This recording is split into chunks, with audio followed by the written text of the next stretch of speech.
Good morning, I'm Elise Modica, and here's the latest update from Spectrum Autism Research.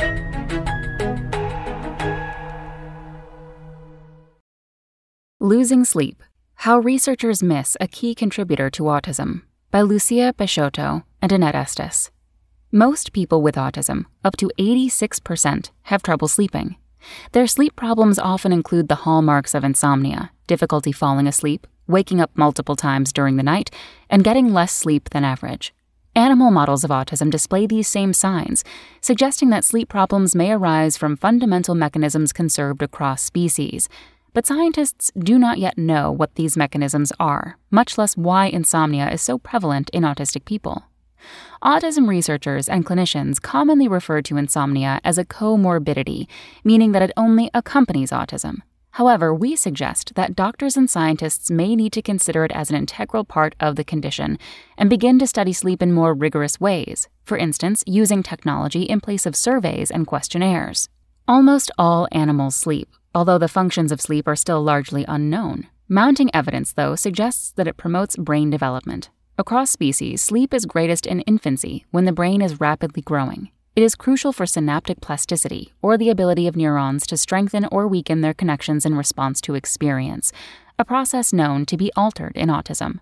During critical periods of development, sleep loss can disrupt plasticity, such as the brain wiring changes that establish binocular vision in infants.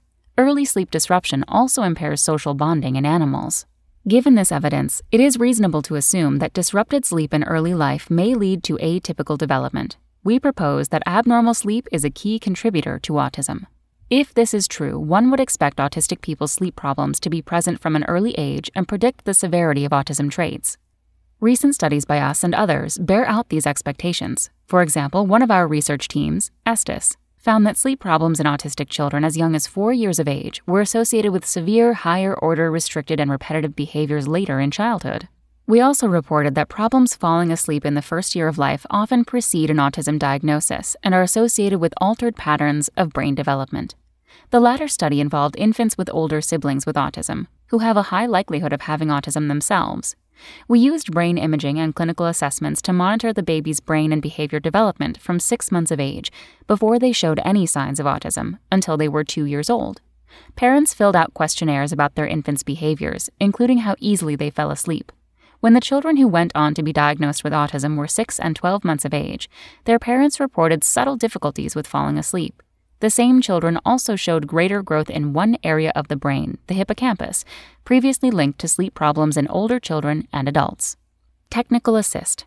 The connection between sleep and autism seems clear from these studies, but a fundamental question remains unanswered. What are the mechanisms that link sleep, brain development, and autism? To begin to answer this question, researchers need to fundamentally change how they study sleep and autism. First, studies need to measure sleep objectively. This means relying less on questionnaires, parent reports, and self-reports, and more on technologies that allow scientists to quantify sleep. Technology is advantageous because it does not rely on any one individual's memory, and it measures sleep in the same way across large numbers of participants. Second, studies should measure all aspects of sleep that are relevant to autism: how long it takes to fall asleep, how fragmented sleep is during the night, and the total amount of sleep. Third, we need to better understand key fundamentals of sleep, such as how typical children respond to sleep loss and how sleep regulation typically develops. Studies will need to leverage animal models, in particular rodents, to reveal molecular mechanisms related to sleep. Animal models are a powerful approach because of the high level of conservation of mammalian sleep. Last, studies need to take into account developmental processes, as it is clear that sleep problems may precede the autism diagnosis. Once we better understand the mechanisms underlying insomnia in autism, we will be able to design targeted, effective interventions to address this key aspect of the condition in order to improve quality of life for people with autism and their families.